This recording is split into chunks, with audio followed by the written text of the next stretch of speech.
to Divine Line. My name's James White. It's a beautiful, it's Reformation Day here in Phoenix, Arizona. Beautiful, beautiful day here in Phoenix. About 77 degrees, very slight breeze, not a cloud in the sky. It is absolutely gorgeous. I did read a very interesting article. I shouldn't mention this if I can't then tell you where it is. But who linked that?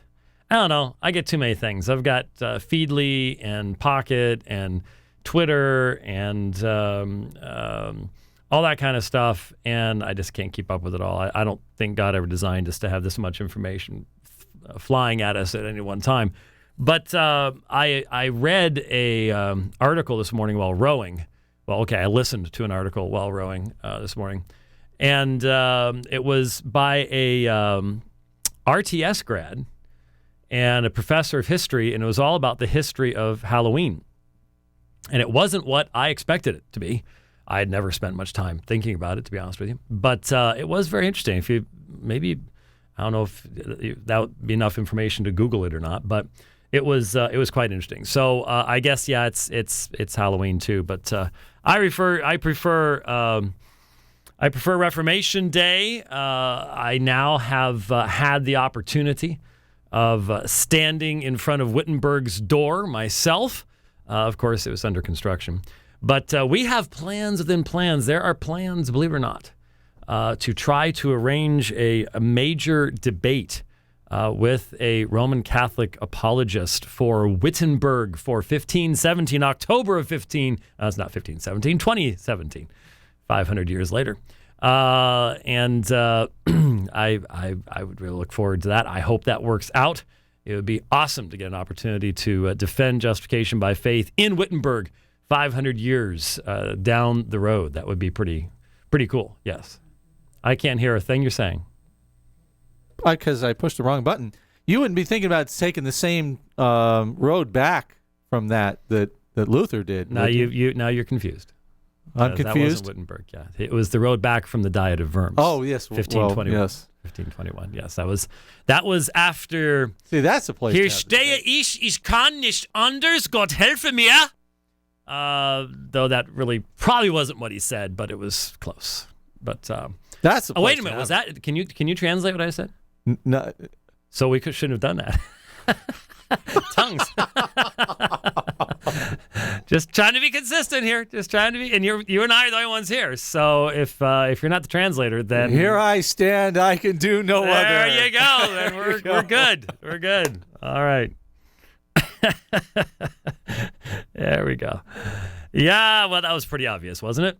I thought it was. But no, that was the Diet of Worms after he responded to Charles in that fashion and was headed back to Wittenberg and was pseudo-kidnapped by Frederick the Elector, his protector, and became Junker Jorg, not to be confused with the world-famous Junker Jorg in Hawaii, who lost his hair. But I'm not sure if he's even going to hear that. But if he does, then he can drop me an email and go, hey, I heard that.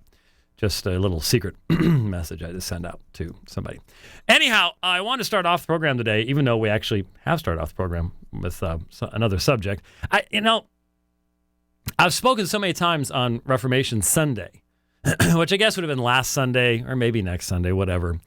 I don't know. Sometimes I sort of lose track of where we are in the year. This is a very, very busy time of the year.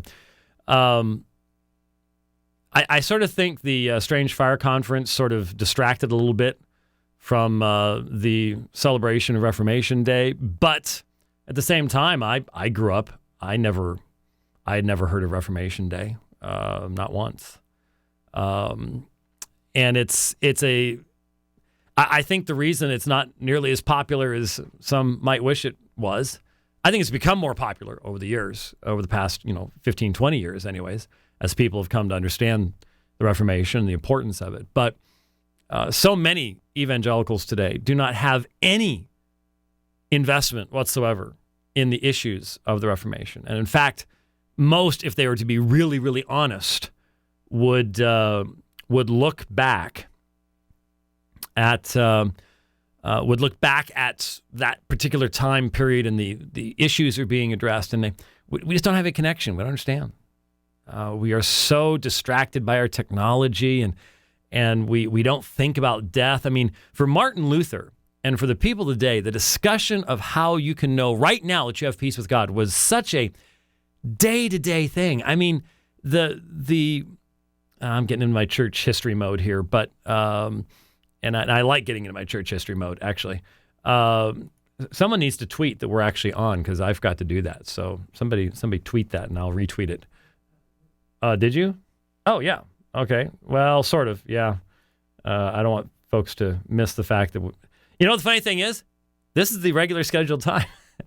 And we're so... What are they doing on now? Well, what's that going on? That's weird. Okay, I'm sorry. I just saw Micah had just now caught up and said, apparently the Dividing Line is live now. No one tells me. See, don't you see from Alpha and Omega Ministry up there? I started a live stream on YouTube. Well, it's at the bottom of my screen. I can barely see it. Oh, okay. See, that's the live stream.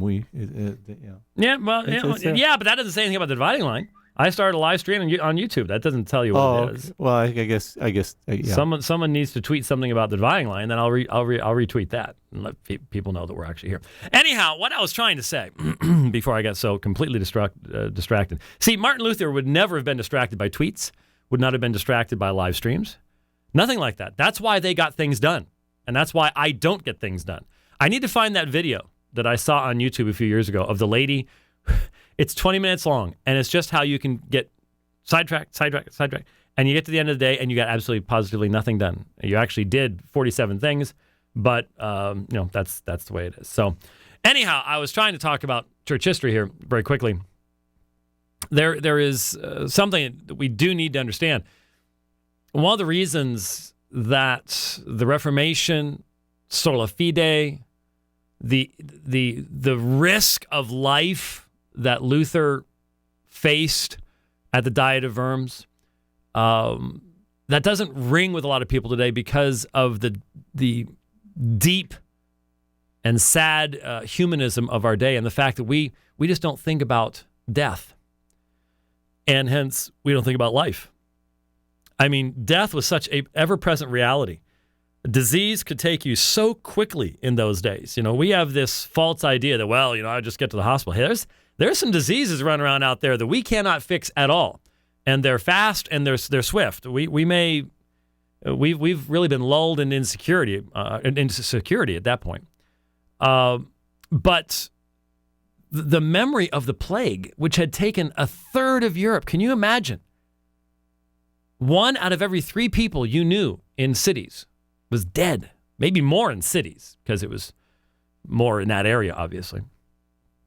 The memory of that was still clear, and the plague would sort of do the return thing, I mean, Calvin stayed and risked infection when the plague came to Strasbourg to care for his parishioners, and it would happen. It would come in, and it wasn't as bad as it had been during the 14th century, but it was still around, and so people thought about eternity, and they thought about how they could have peace with God and things like that. And so these issues were right on the front burner. But anymore, you try to get most people to think about eternal issues and about stuff like that, and it's just like, no, just no interest, just doesn't ring the bells. And I think that's reflected in the lives of a lot of people in regards to what we find interesting and that captures our interest and that we celebrate.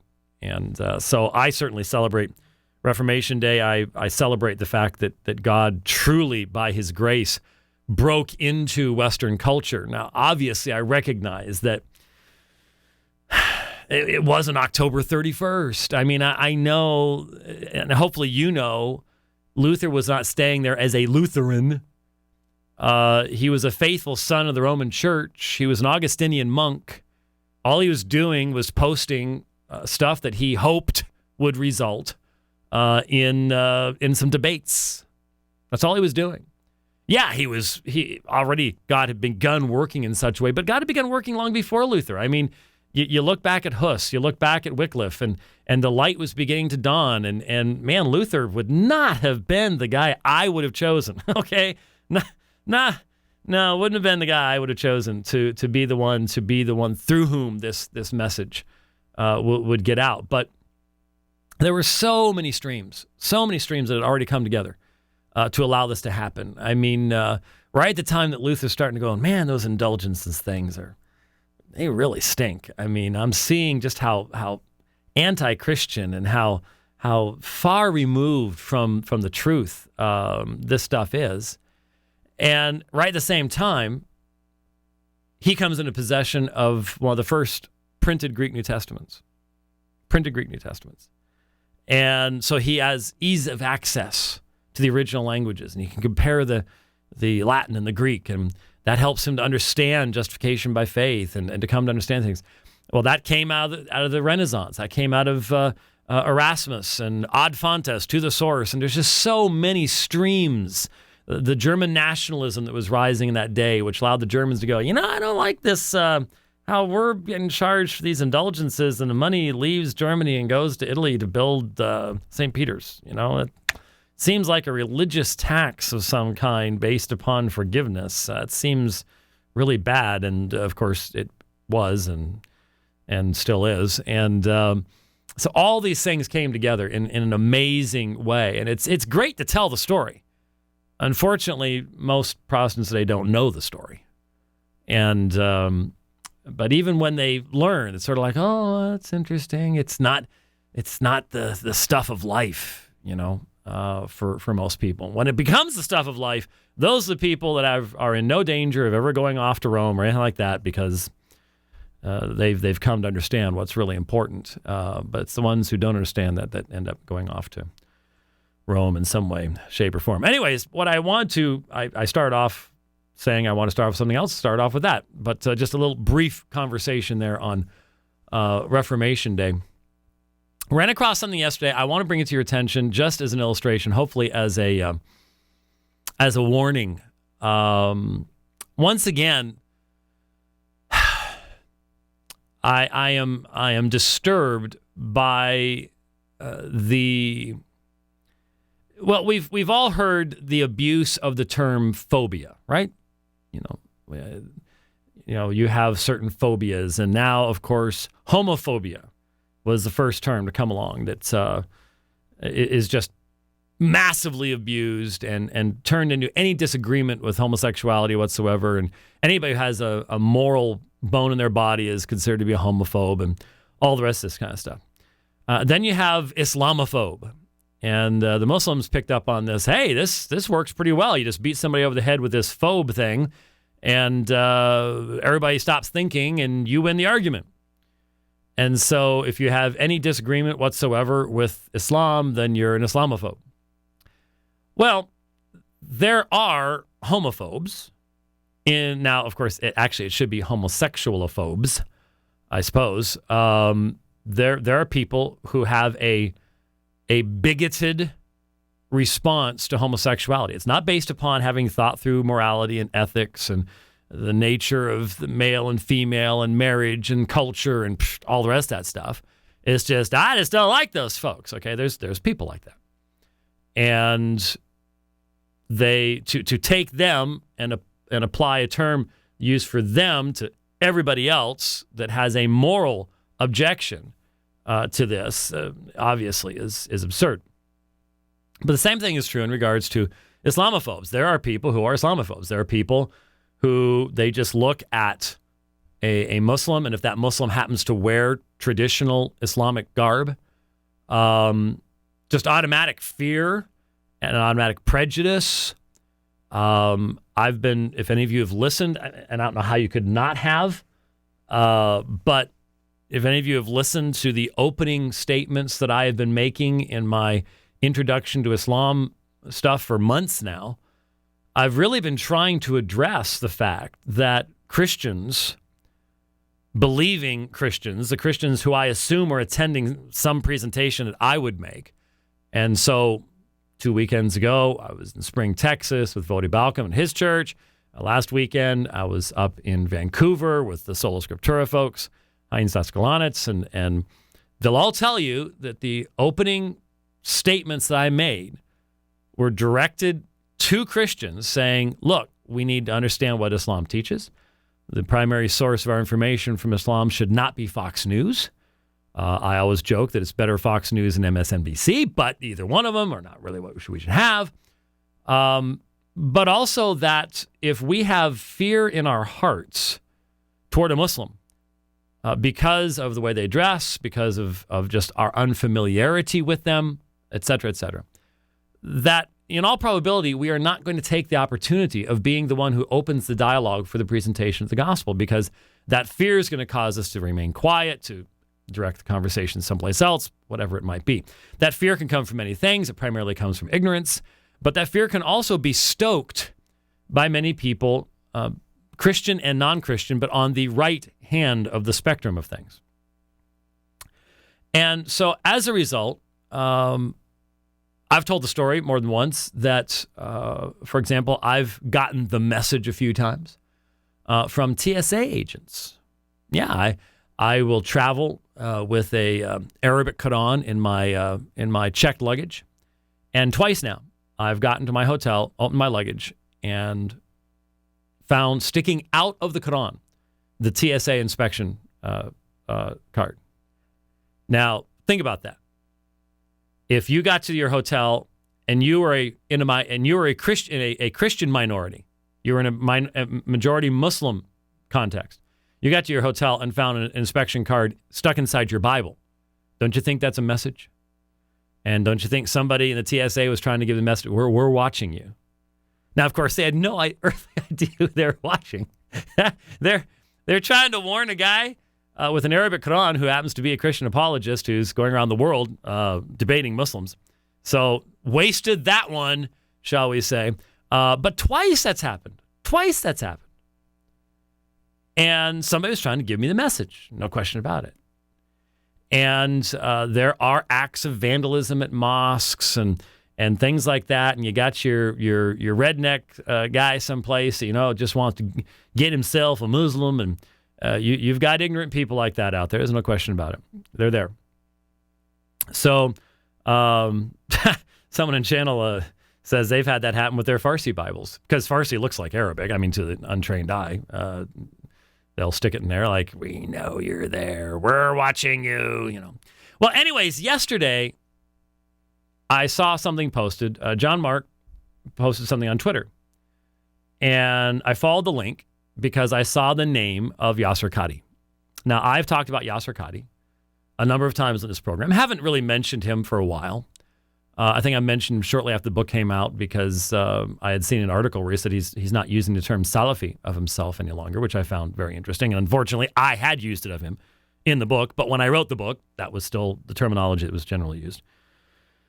But I have spoken with Yasser Qadhi. I have corresponded with Yasser Qadhi. I have listened to hours and hours and hours of Yasser Qadhi in his lectures and so on and so forth, and have been very appreciative of the consistent Muslim perspective that is his. He is very conservative, but he is a thinking individual, and I would love to have the opportunity of dialoguing with him someday. I just don't get the feeling that's something he's interested in doing, but I would love to have that opportunity someday. That would be great.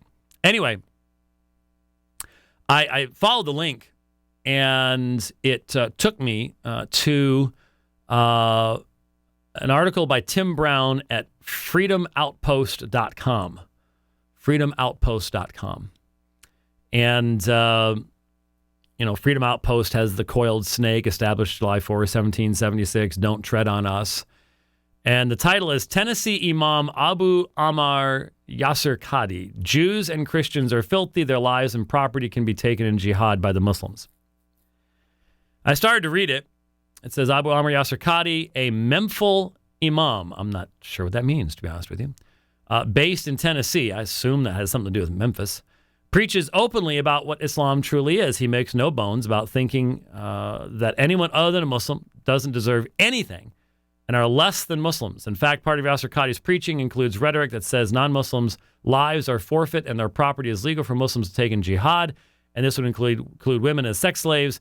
Recently, Yasser Kai said that, quote, Jews and Christians, and it's not typed properly, it should be, Jews and Christians are filthy, their lives and property can be taken in jihad by the Muslims, end quote. And then there's a YouTube video, and I watched the YouTube video, and it's very disrespectfully done. It's a still frame of Yasser, and when he's saying things that Mr. Brown can't understand, he goes yada yada wizza wizza when he's typing out what it is, because he doesn't know what it is, doesn't understand what the background is. It says Yasser Qadi is not only a Memphil Imam, but is also the Dean of Academic Affairs at the Al-Maghrib Institute. He is a Hafiz. He has memorized the Quran, and he has an MA in the Islamic Creed and a BA in Islamic Sciences from Islamic University of Medina, as well as a master's and a doctorate in Islamic Studies from Yale. During a lecture on shirk or polytheism, Yasser Qadi said that Jews and Christians are mushrikun or polytheists because they have made partners with the law. From Yasser Qadi's perspective, only Muslims are monotheists. He also claims that it is the responsibility of every single human being to bear witness that there is no deity worthy of worship except Allah and Him alone. Well, yeah. First of all, this wasn't recently. I started talking to you about listening to those exact lectures back in 2006, 2007. This wasn't some recent thing. These are actually some of Sheikh Qadi's earlier presentations. And I would imagine he would be a little bit more nuanced today than he was when these were originally recorded. But what they did in the YouTube video was to take just portions of a lecture. And again, you can go back to whenever it was I started dealing with Qadi. And I played some of this stuff. I played portions of it.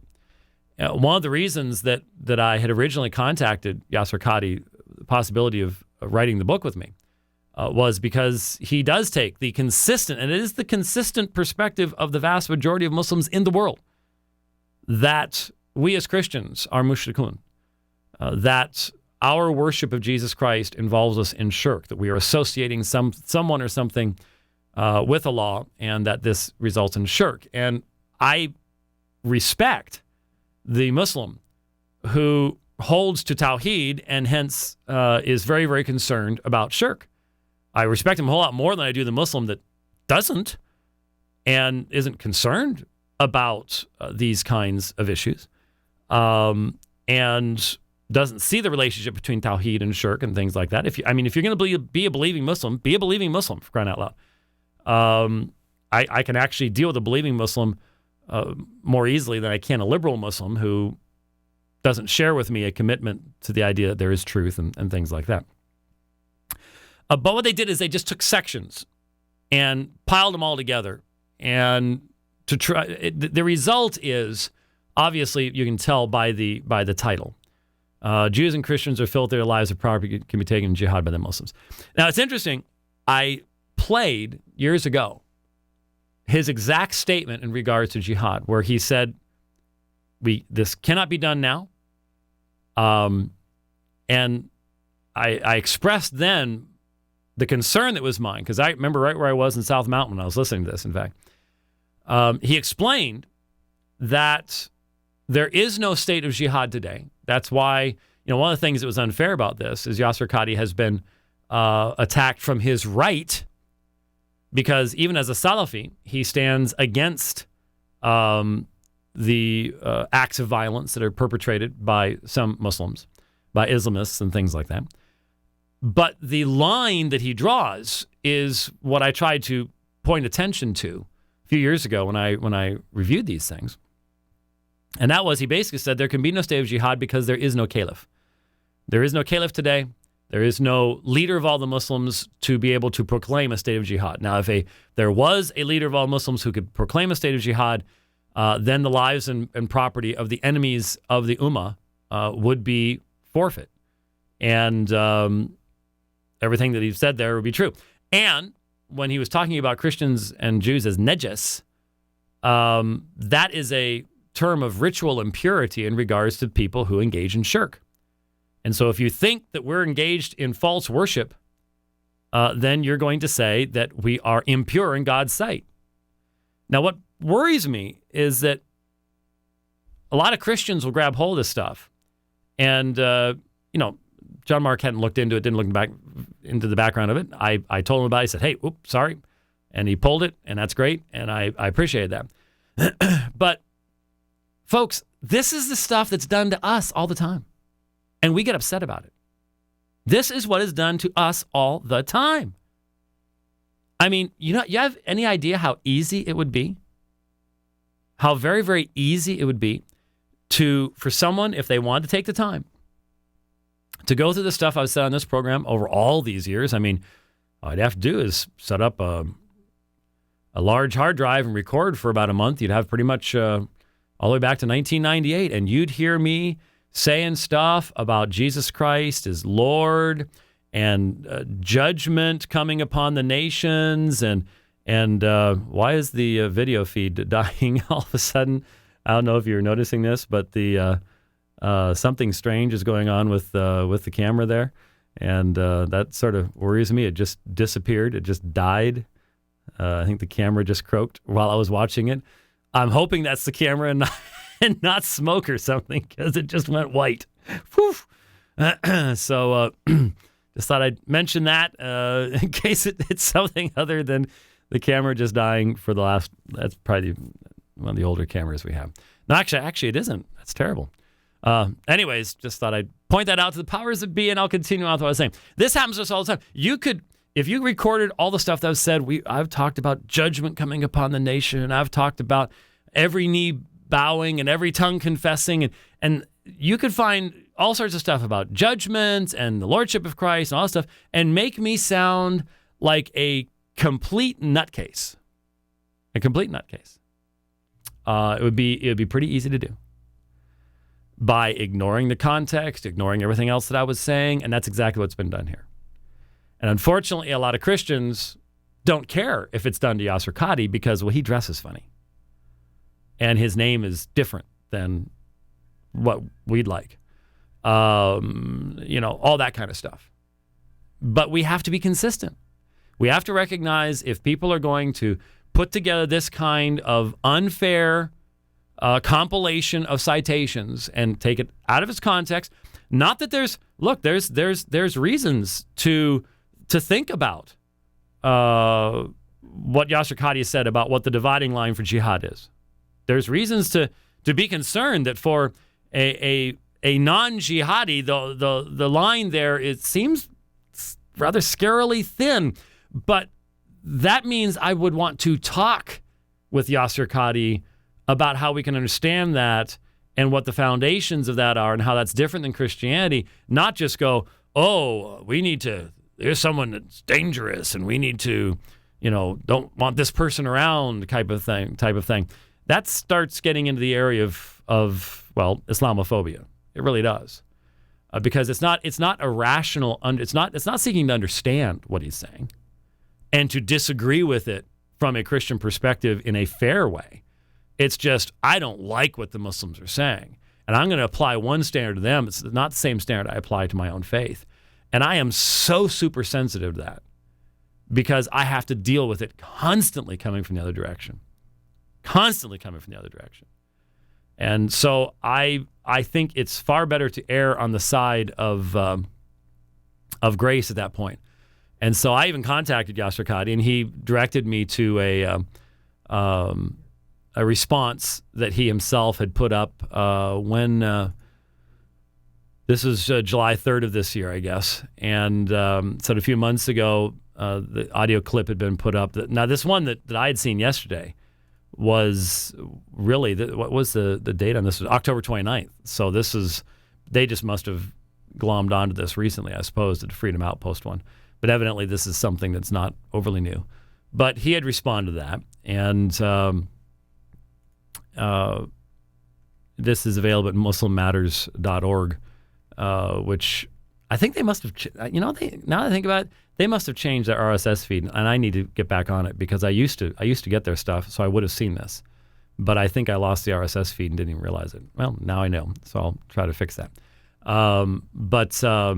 Anyway, he thanked me for pointing it out to him, and I just wanted to point that out, that folks, we just can't go that direction. We cannot behave in this way. Even if the Muslims do not reciprocate, even if the Muslims do not respond to us, It doesn't matter. We still have to, out of service to Christ, do what is appropriate at that point. And that's just absolutely necessary. 877-753-3341, phone number today if you would like to get involved with the program. 877-753-3341.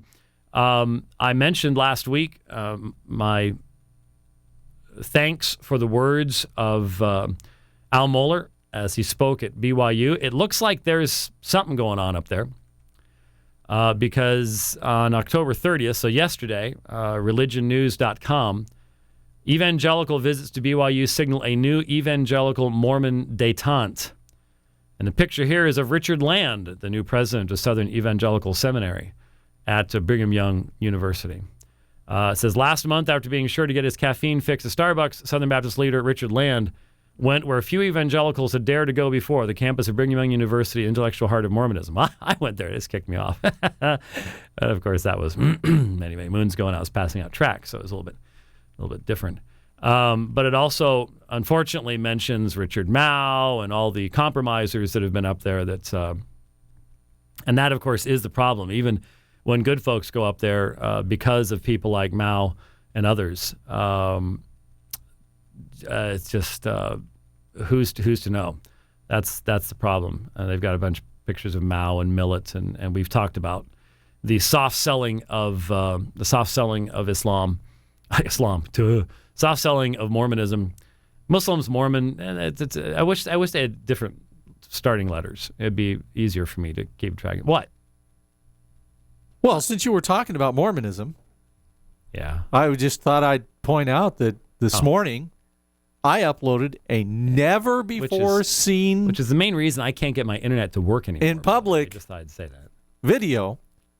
It's been a... and yeah, you're not connected to the console, so you don't see the caller. But that's true. It's been available on the audio side of things, but finally found a way to be able to produce this in video, and it is now on the YouTube site. I'll be actually posting later this evening the links and stuff to it into the blog. But the Witnessing to Mormons seminar from 1994, ladies and gentlemen, if you would like to see James White skinny with hair, I'm skinny, no beard. Well, you got back around to it. True. And actually, I think in some regards, those watching on video will be able to tell you're still a little bulkier now than you were then. No. Yeah, you are. No, I'm not. Yeah. Well, I happen to know my weight now, my weight then, and no, I'm not. Yeah, but I don't think you'd actually lifted anything called weights back then. No, that's true. But I weighed the same thing now as I did then. So. I can't get into the phones, so I just thought I'd let you know that. Well, we do have a caller. I can't do anything about it because the connection failed. So. Yeah, it took me 2 or 3 shots to get into it, and then let me in. I don't know what that's about. But that's exciting. I wonder. Well, I think I do know it is. I think one of the reasons I can't do anything on the net today is because that thing needs a brain cleaning again very badly. So once you're done whatever you're doing, once we're done here, we got to reset everything. And I wish there was some way of telling it to do that, at 3 o'clock in the morning. Yeah, no kidding. Well, and the problem is, what about that poor one person who's listening to the Wayback Machine at 3 o'clock in the morning? That'd be bad. Very, very bad. But anyways, I cannot, I have no idea. You're going to have to give me some information about phone calls and stuff otherwise because I do not have access to the phone system in here at all. I have tried. 877-753-3341 is the phone number if you'd like to get involved with the program today. I'm going to try to get the phones working on a different computer maybe. Don't know if that's going to work, but probably won't because once Comrex doesn't want to talk to you, Comrex does not want to talk to you. But anyways, I was saying we're going to have to keep an eye on the what's going on at BYU because it is very, very, very interesting, and I'm not sure where it's going. And I think the reason I'm not sure where it's going is because I don't think the Mormons know where it's going. That's the whole issue. And my concern is that they want to utilize this kind of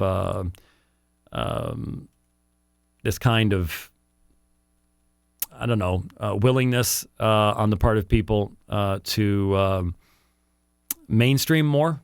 Maybe they think that's the direction they need to go. I don't know. Now I can't. Now my computer can't even find the server. So we got major problems. Just hope we make it through the program today without the whole thing falling down our ears. Well, I listen to this and I think this is pretty much consistent with how the LDS Church has done things over the last 20, 30 years, and that is go out and befriend people and just kind of push all that stuff. No, what was that guy out in Mesa? What was his name?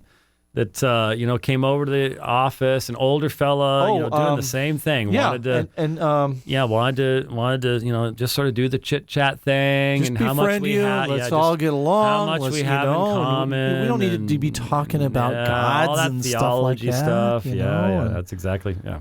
Yeah, his name will come to me. It's been a long time. Right there. Yeah. He was very, very old when I met him a long time ago, so he may not even be around anymore for that matter. But yeah, that's the same thing going on there. Before we go to the phone calls, since this is relevant, perfect. I saw this article a couple weeks ago. I didn't realize this. We now have our first same-sex married U.S. ambassador. Thank you, President Barack Obama. U.S. ambassador to Australia marries in private same-sex ceremony. There's a picture. Wedding rings are exchanged between U.S. Ambassador John Barry and some fellow by the name of Curtis Yee. Partners of 17 years. And, of course, a person officiating is a woman. Of course, it's a radical leftist liberal church in Washington, D.C. Where else would it be? But isn't it wonderful that as Australians seek to fight against the redefinition of marriage in their country, the ambassador from the United States of America is himself an open and avowed homosexual who has profaned marriage. Is he the husband or the wife? We don't know because those terms don't mean anything anymore. Those words are meaningless within this context and cannot be defined because we have lost our simple common ethical and moral sense. It is absolutely a shame, and that we are exporting this and doing so purposefully. That also should cause us to consider this article from Christian.org.uk. Free speech laws that allow people to express their opinions about homosexual conduct should be scrapped, Labor leadership hopeful Ed Miliband says. Incredibly, he claims the law, which has been backed by Parliament on 4 occasions, makes it harder to convict murderers. His extraordinary comments appear in an opinion article he wrote for the homosexual website Pink News. The current law says that for the avoidance of doubt, criticizing same-sex conduct or urging people to refrain from such conduct is not, in itself, a crime. It was inserted by Parliament to a sexual orientation hate crime law following a string of alarming cases where Christians had been investigated by the police for their beliefs about sexual ethics. Well, duh. But Mr. Miliband says that he was angry that the free speech protection had been introduced.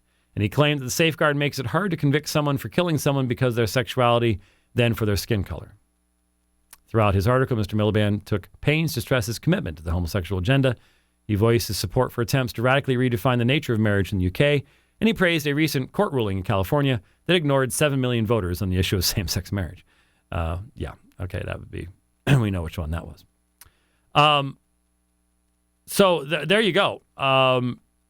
Anybody still naive enough to think that any one of these alleged free speech or religious speech protecting amendments, little codicils that are put in law, are actually going to stand. It's not going to happen. They're there only to get the law passed, and then they will be torn out, ripped out as fast as can be. I don't know why anybody anywhere believes anything any politician has to say anymore. But especially when it comes to the left, you need to understand they want to shut us down. They want to silence us. the idea that, well, we've put in language that will protect the church, and no.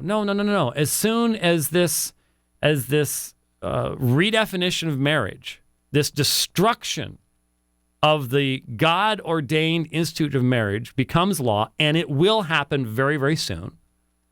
We see that because of the Supreme Court absurdities of this past summer, that already the proponents of destroying marriage are in New Mexico and every place else. They're filing lawsuits everywhere because, in essence, Justin Kennedy said, "Bring them on, just bring us the right case, and it's over with. It's done." And that's what they're doing. It's going to happen.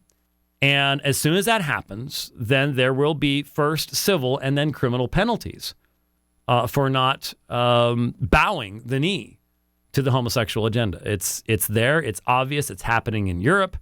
There can be some pushback, but it's going to happen. That's just anybody who thinks otherwise is just being naive on a level that is difficult to believe anyone could really be that naive. So with that in mind, let's go to the calls, and let's talk to James in Stillwater, Oklahoma. James. Sir, it's a pleasure to talk with you on the phone. Yes, sir. I finally got to meet. Well, I got to meet you at the tail end of your presentation the last time you were in Oklahoma. So. Oh, okay. Yeah, I'm the one that got lost, big time, because none of the gas stations knew where that one church was. Yes. Hey, real quick before I get on topic, I've tried to debate. Speaking of homosexuality, I offered to debate Matthew Vines since he lives in Wichita and I'm only 2 hours away. His agent won't let him do it unless they get a set fee, and it's $5,000. Oh yeah, I'm sure.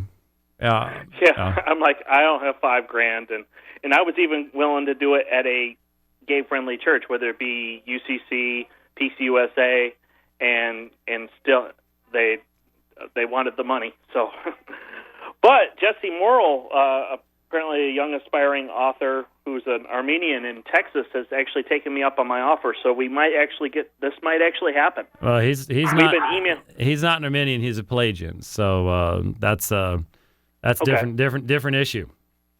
Well, I was going to do my research about him later. Anyway, I don't know if you knew this, but I'm still technically a part of the UCC, and I was attending a church in Oklahoma City that's actually 95% LGBT. Okay. So, and from my experience, I found that most of the people that we ran into that we tried to invite to church don't actually want to get married. They're just like, "That's True. Good for you. No thanks." Yeah, I think most of the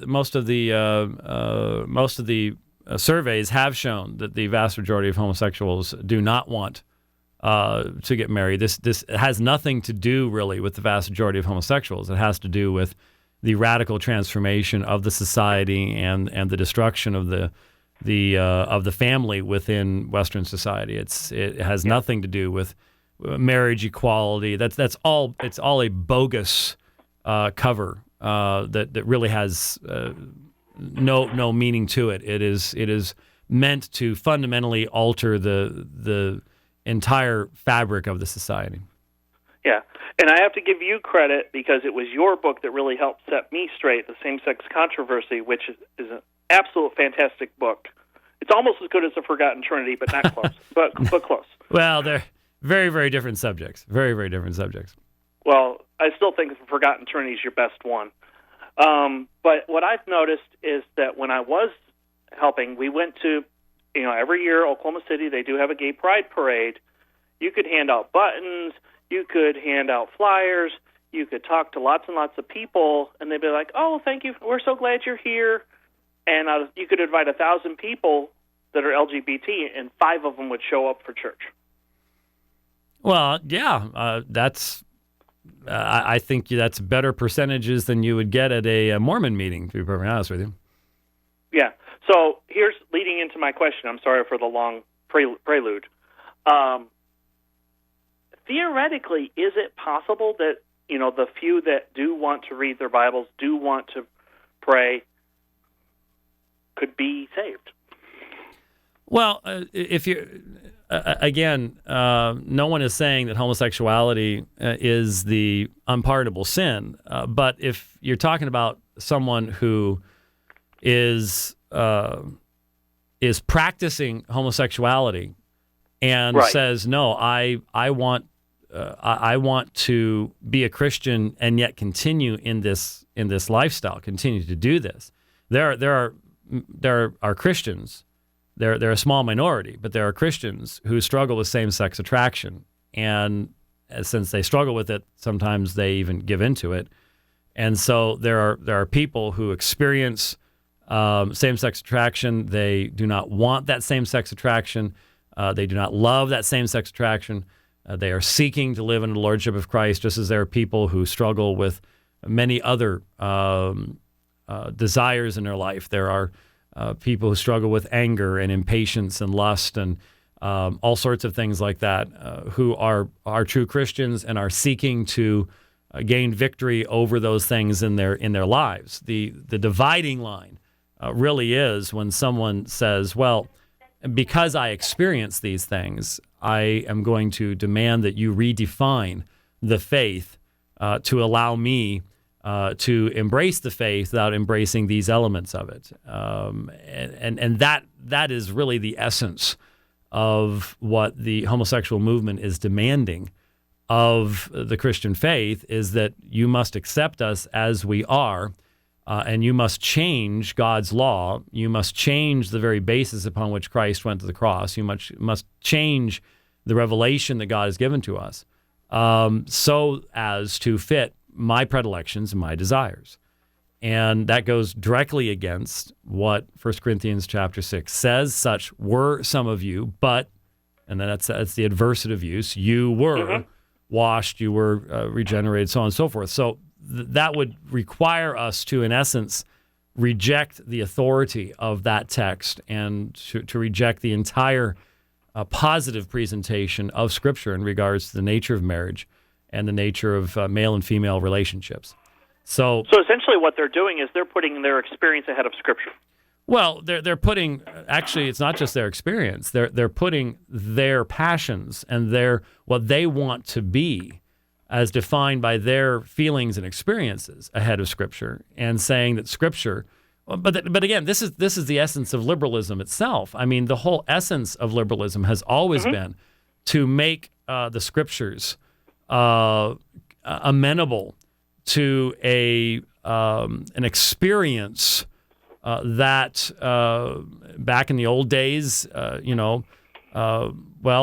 we found the gospel gets in the way of our doing social work, and so we're going to change the gospel to fit more what we want to do in social work. And so you subsume revelation under your desires in that way. Here it's sexual desires and political desires. When you look at liberation theology and stuff like that, it's always, instead of going from revelation being applied to man and man conforming himself to what God has said, it's conforming what God has said to man's experience, and that can take all sorts of different forms and things like that. So in answer to your question real quick, because we got some other calls coming in answer to your question, I think that again, there can be people who are believers who have been misled, who have been taught inappropriately.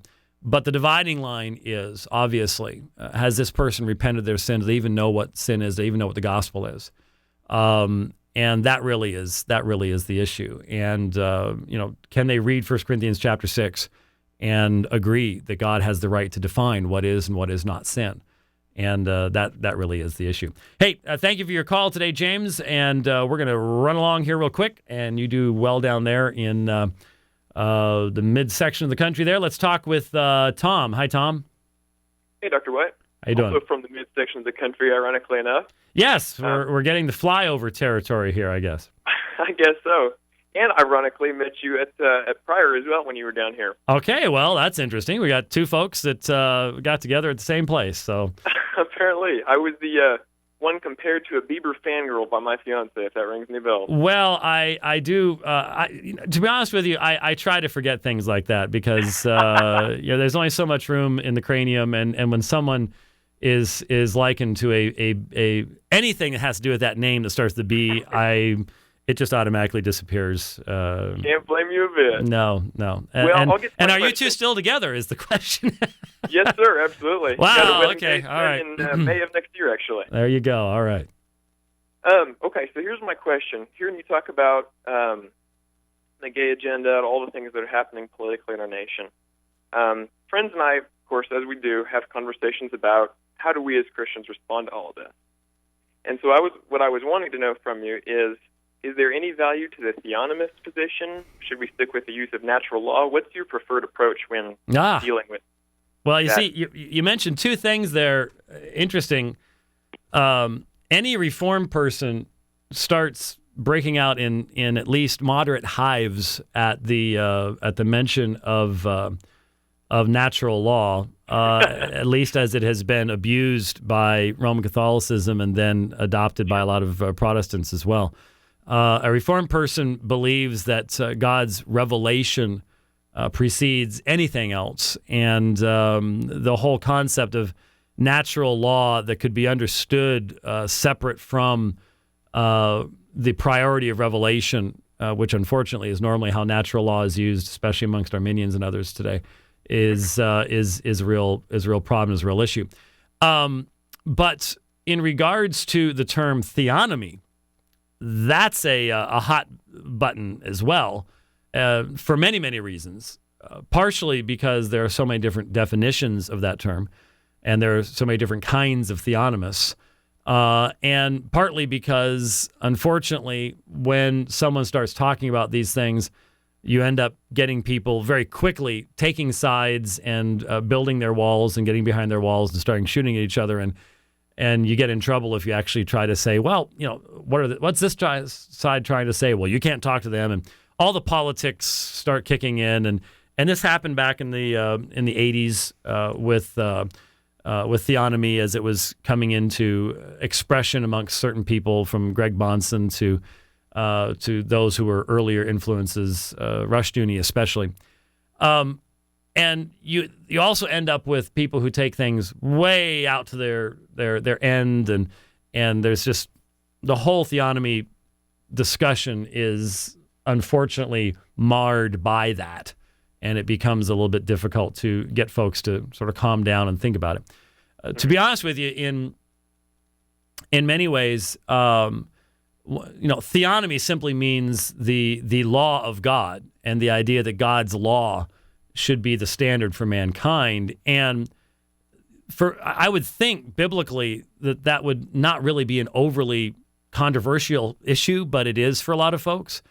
Obviously, if the law of God represents God's nature, and in fact, interestingly enough, this has apologetic influences, because this is one of the arguments that I made in the masjid in Erasmia a few weeks ago in South Africa, and that is that I think that in Islam, you have had a division of God's law from his being reflective of his nature, because from their perspective, there doesn't have to be atonement. God can just simply forgive and allow his law to be broken. So if you start with what I believe, and that is that God's law reflects his holy nature, then you're going to have a very high view of God's law.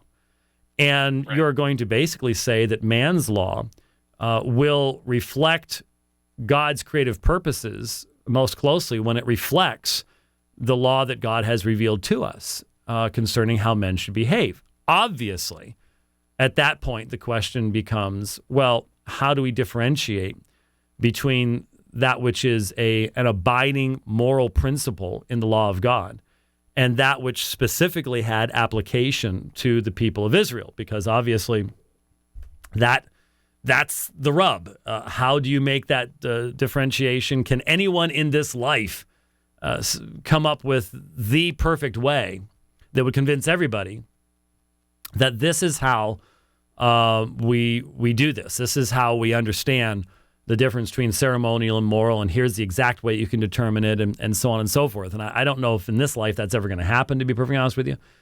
But I can agree with Greg Bonson, who said, just because it's and I'm paraphrasing him here, but just because it's a difficult and challenging task doesn't mean that we should not be pursuing it. And I've attempted to do that. I'm seriously pondering upon completing my series in Hebrews to do a series at PRBC on the Holiness Code, because I think that there is a need to, but unfortunately, it's just so controversial. It's just there's so much tradition involved that I don't know that I'd be able to get away with it. I'll see.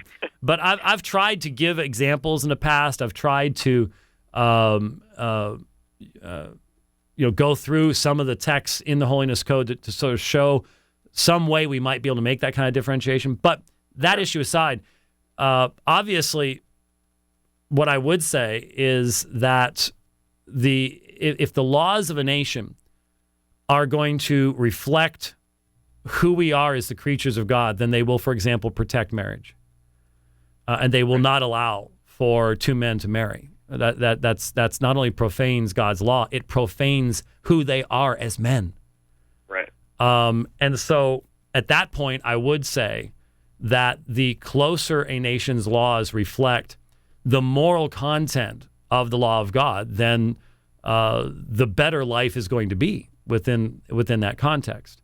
And now, of course, there's going to be disagreement even amongst believers as to exactly how that's going to flesh out, exactly how it's going to work. Because at the same time, if you have a majority non-believing, unregenerate populace, how do you deal with that? Right. Well, or even just voicing it in the public square. Because I have friends that have swung over to the natural law perspective, saying they get laughed to scorn when they bring up God's laws because all the secularists just say they're promoting Christian Sharia, Yeah, well, the whole idea of Christian Sharia, only to even utilize that kind of language only shows the person using it has never taken any time whatsoever to really consider what the issues are. I mean, that's a person who knows nothing about history, knows nothing about the influence that the Christian gospel and the law of God that is part of that Christian gospel has had in the very founding of Western culture itself.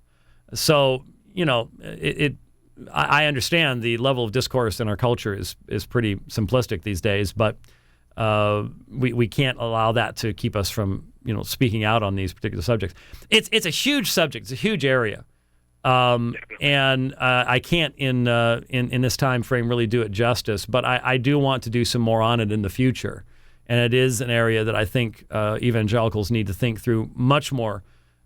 How many times have I said when speaking about homosexuality that we cannot meaningfully talk about the Holiness Code and Leviticus 18 and Leviticus 20 if we've not read the rest of the surrounding context and dealt with what it really says to see what our views are on it. And unfortunately, most evangelicals haven't even read the Holiness Code, let alone that context in Leviticus, and then thought that through in regards to then how the prophets apply that, how that comes into the New Testament.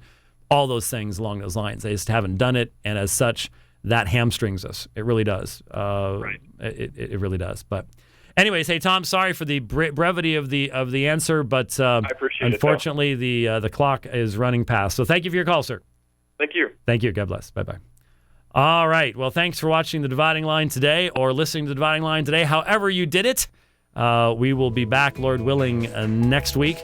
And I am excited about the fact that I think I think that we're going to need to do a Radio Free Geneva pretty soon, and we might actually be able to do a Radio Free Geneva pretty soon with the Radio Free Geneva theme. Yes, exciting stuff. Thanks for listening to Dividing Line. We'll see you next week. God bless.